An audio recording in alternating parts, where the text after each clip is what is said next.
Hello everybody, my name is Stephanie Miller and I'm with Sam Designs, and if you do not know me already, I have a hand-painted garden item and other accessory business, and I do blogging and all these fun crafts. So I hope you can follow along with this one today, and this is probably going to be my last Valentine craft for the season, but it is sentimental, and if you're looking for something special and sentimental to give your Valentine, you're going to want to see this because it's just pretty interesting. You can make it your own. If you saw one of my other lives or my little videos, I had a heart that's kind of like a memorabilia heart, and it's kind of similar. So this is really personalized, so you have to really think what you can use and do that may just be between you and your significant other. So come along and join. I'm going to show you what you can do. So first you're going to want to grab your plain canvas board, and mine's about an 8x10, or you can go larger if you want. And then I used a music sheet for my background, but if you have a special scrapbook paper or maybe some book paper that you want to use that's a little bit more personalized, you can do that too. Or maybe you want to order a music sheet of your favorite song for you and your significant other, so you can get kind of creative and personal here. Then I'm just ripping off the edges because I wanted to give it more character and a little vintagey feel as I come back with my wax around the edges. So I tore the edges, but you can cut it as well. So then I'm going to take a layer of Mod Podge and coat the front of my canvas board, and then I'm going to stick that music sheet and put it right on top, and then get another coat of Mod Podge on top of the music sheet to seal it down well. And then you can come back after you get that coat on and press out any of those bubbles. But I left some of the bubbles showing through because I just thought it aged the paper a little bit. Then you're going to let that dry and come back with your brown wax paint. And as you can see, I'm just brushing the edges because I just want to give it that aged look, and I wanted to enhance the ripped edge. So I'm starting by just rubbing off the edges of the brown wax paper just to give it a natural, like, vintage look. So I'm just using a dry paper towel, and you can just kind of work with it and make sure it's even. I'm not going to worry about painting the whole thing because I know that my heart of flowers is going to go in the middle. So just work with it, and once you're done with that, you can grab your pencil because we are going to sketch out a heart.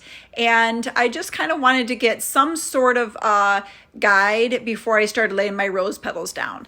So I'm going to put a coat of Mod Podge on the heart and lay a couple of my petals out just to kind of see where and how many, I need and where it's going to go exactly. So I'm just going to put a little Mod Podge down, and then I'm going to put a coat on either side of the petal. This kind of gets messy here, but it's going to preserve the rose petal. And when this turned out at the end, and as I look at it later today, a few hours later, it still looks awesome. So I'm going to have to check back with you guys and let you know how it looks in a month, and if those flowers have aged and what they kind of turned into. Because my whole thought was if it does darken, it would just be really pretty.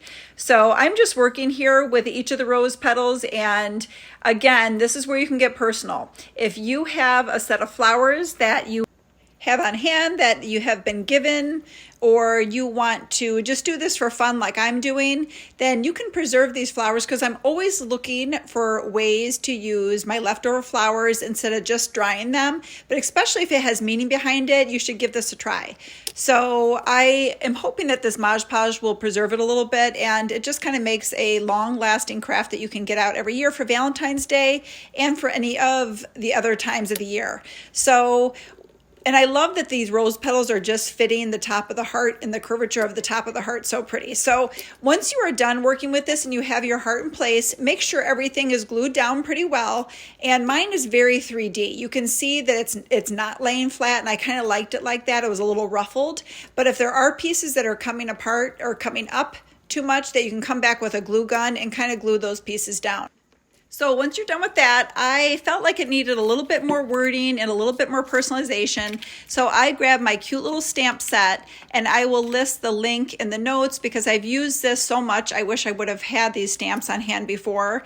And I'm going to put, just to show you guys an idea, that you can put established and then the date of maybe the first date or the wedding date. So I'm just going to put a little date down in the corner, and you can kind of just have fun with this or write any wordings or maybe sayings or special words.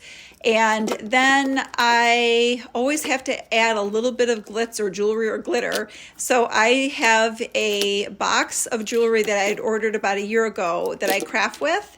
And I just took one of these pearl necklaces that came in it, and I am going to wrap it around the heart. And again, you can get sentimental with this. Of course, you probably don't want to rip up a necklace or a special necklace or something like that, but it just is showing you an idea of maybe something that you could use and how you can decorate your piece of art. So then I put a name at the top, or you can put like a last name. And then I came back with just a little bit more of the brown wax paint, because once it was finished, I felt like it could use a little bit more age on the end, or on the edges. So you can see how pretty those petals dried once it was all finished. And this was after drying for maybe 2 or 3 hours. And I'm gonna have to get back to you guys, like I said, in a month and let you know how those turned out and how they dried. But they're just so pretty, and I hope that you can try it. And thank you so much for watching.